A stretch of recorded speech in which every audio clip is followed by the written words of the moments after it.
Hello Virgo, Sun, Moon, Rising, and Venus signs. Kamusta kayo? Sana po ay nasa mabuti kayong kalagayan. Welcome back po sa Star Tarot.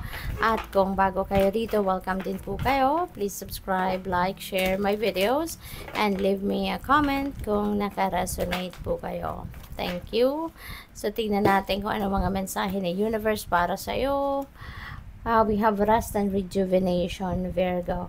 Maaaring kayo ay laging pagod, maaaring kayo ay hindi lang physically exhausted, but maybe you're also mentally, emotionally tired, no? Kaya it's about time na for you to rest and rejuvenate, mag-recharge kayo, mag-recuperate kayo, kasi alam mo naman kailangan natin yan, no? Katao lang tayo, napapagod, may kapaguran tayo, kaya kailangan mong bigay din ito sa sarili mo na magpahinga ka, matulog ka, magkaroon ka ng time to sleep, no? Have a quality sleep. Kasi always remember, Virgo, na yung during sleep, no, ng tao, dyan nagre-repair ang katawan natin. Dyan nagtatrabaho yung katawan natin to replenish, no? Diyan nagtatrabaho ang katawan natin para bumawi sa stress, no, na na-encounter ninyo all day.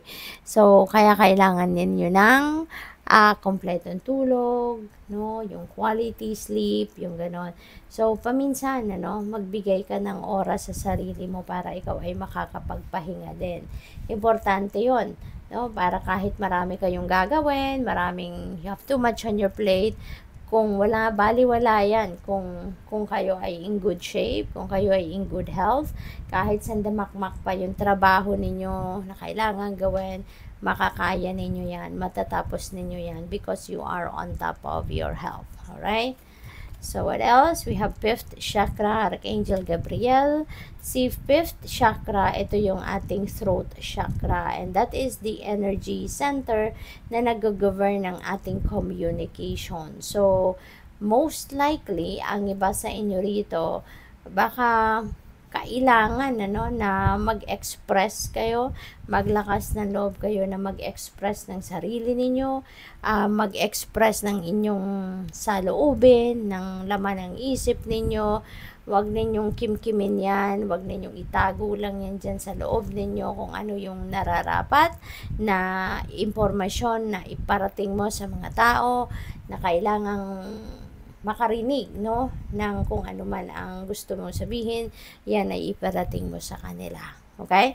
Kasi hindi kanila maiintindihan, no, if you are not saying anything, if you are not speaking your truth. Okay? Kaya mahalaga na i-express mo yung totoo mong saloobin at totoo mong iniisip. Okay? So, we also have number 47, the thinking woman. So, ang iba sa inyo rito, siguro baka kayo ay bumalik sa school, ano, or magbabalik sa school para mag-aral. Pwede rin na kayo ay nagre-research, pwede rin na kayo ay looking for teacher, looking for mentor, looking for life coach, yung mga ganon. Because there is something, no, na knowledge na gusto mong matutunan. Meron kayong gustong malaman dito. At maaaring meron kayong gustong i-master, kumbaga, no, na bagay. So, good luck sa'yo. Kasi pwede talaga ng iba sa inyo dito nag-aaral. So, tingnan natin kung ano pa ang mga mensahe ni Virgo. We have, it's okay to forget and then remember all over again. Mahirap, no, yung totally kinalimutan mo na yung mga mahal mo sa buhay, or totally kinalimutan mo na yung mga taong dumamay sa'yo during the times na ikay naghihirap, or ikaw ay merong pinagdadaan ng problema, yung mga ganun ba. So, yun. Sabi dito, return home. No?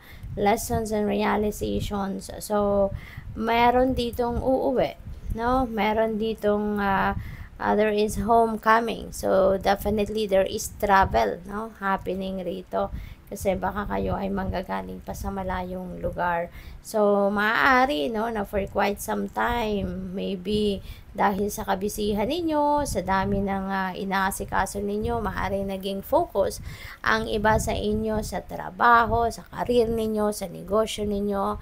maaaring nakalimutan mo na yung inyong mga mahal sa buhay. Maaari nakalimutan mo na yung mga magulang mo, mga kapatid mo, yung mga ganon. Because you were so busy, sa pagpapayaman, sa ibang bagay, no?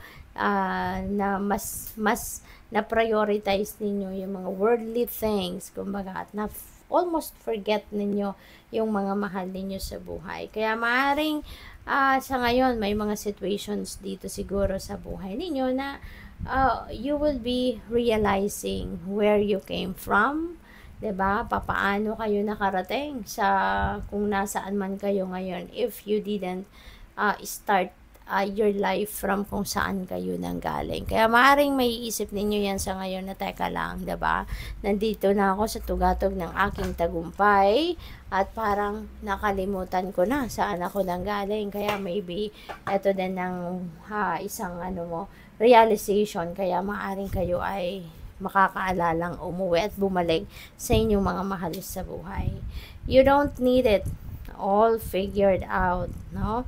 So, stars, chaos, opportunity. So, maaaring merong mga opportunity rito na dadating na pwedeng, kumbaga, divinely guided kayo na makarating dito sa puntong ito ng buhay mo.